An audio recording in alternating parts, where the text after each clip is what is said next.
Hello! So today I wanted to talk to you about building your credit in a hurry. A few years ago I decided I wanted to buy a house, and I had a deadline and a goal that I was going to meet come hell or high water. And so when I went to go look into purchasing a house, I realized that my credit was not where it needed to be. And because of some less than great choices as a teenager and young adult, I had a lot of things to clean up. And I was under the impression that anything that goes on your report is wiped off in 7 years. And apparently that's not the case anymore. Anything that's on your report, if it's on there for 7 years, they can sell it to another collection agency who can put it on there for another 7 years, and so on and so forth. So things can stay on your report for quite some time nowadays. So what I had to do, and everything that I'm telling you that I did, it worked great for me. I'm recommending for you to do it. Now, I'll provide links to everything that I discussed in this video on the description below. And if you have any questions, you can ask them in the comments. But first things first, obviously you want to go to annualcreditreport.com and pull your free credit reports from Experian, Equifax, and TransUnion. You're going to want to look at those reports in depth and see if anything that might be inaccurate, any name that not maybe yours, or credits that accounts that you never had or you don't have any recollection of, and you're going to want to dispute anything that's inaccurate.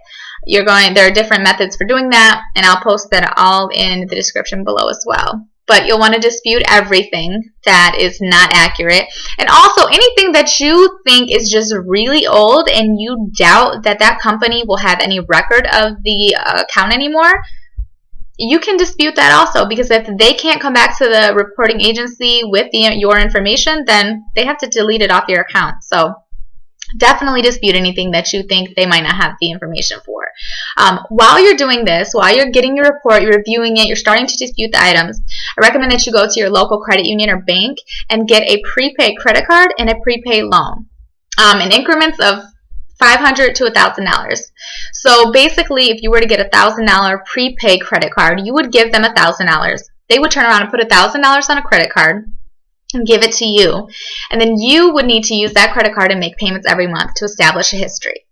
So I recommend using anywhere between 9 and 30% of that credit limit, but absolutely no more than 30%. And some people would even say no more than 9%. So anywhere from $90 to $300 of that $1,000 credit limit you would want to use monthly, and then pay off the balance monthly. The best way to do this, I found, was to have a bill automatically set up to come off of that credit card. So let's say your cell phone bill is $150. Have your cell phone bill automatically be paid by that credit card, and then turn around and pay that credit card off with that $150 that you would be paying for your cell phone bill anyways. And as far as the loan is concerned, let's say you get a $500 loan, a prepaid loan. You give them $500, they give you $500 back. Then you pay on that loan. What I did is I took the money that they gave me back and I paid on my loan with that money. Every month, faithfully, had it automatically coming out, so I wasn't really missing anything and I wasn't having to do much extra. Now, what this is doing is it's building a positive credit history. You're establishing your credit history. You're making payments on revolving credit and installment credit. At the same time, you're disputing some of the negative items that are on your credit report and hopefully getting some things taken off. Okay, so the next thing that you're going to want to do once you've started disputing, you started building your history, you're going to want to reach out to a friend or family member who has a really great credit history, either a credit card they've been paying on for a long time or a car loan they've been paying on for a long time. And you're going to want to ask them very nicely if they would be so kind to put you on as an authorized user on that account. The good thing about this is that it gives you all of that positive history of payments, but it doesn't make them liable for any of your bad history. It also doesn't necessarily give you access to use their account. So just because you're an authorized user on their credit card, you don't actually have the credit card information. You can't use it.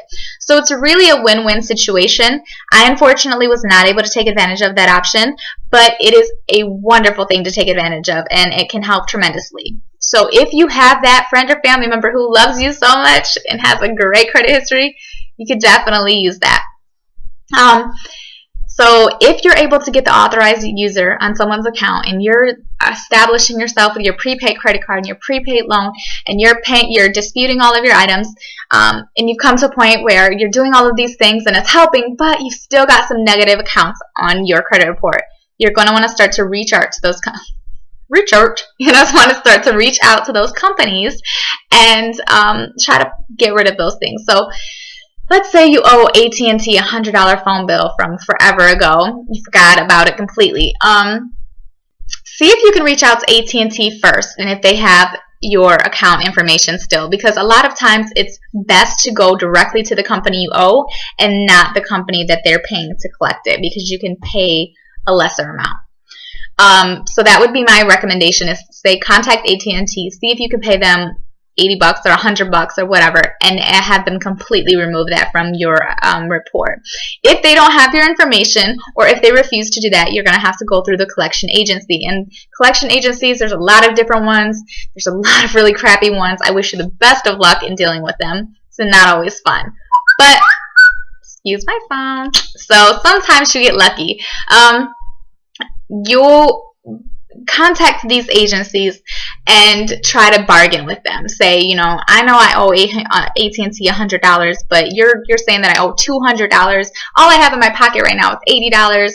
Will you accept that, and will you completely take it off my report?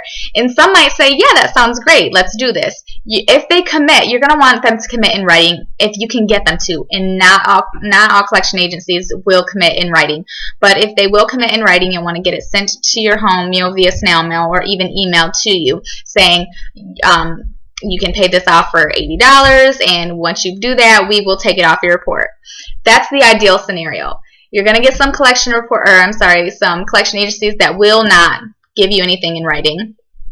That really stinks, but it happens. You're also going to get some collection agencies that won't budge. They will not bargain with you, and you have to pay the full amount. Here's what I'm going to tell you about that. If you get somebody who won't budge, call back tomorrow or the next week and see if you can talk to someone else and bargain with them.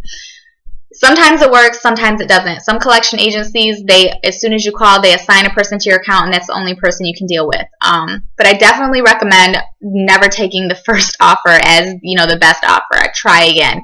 If you feel like they're not going to budge, pay what you got to pay.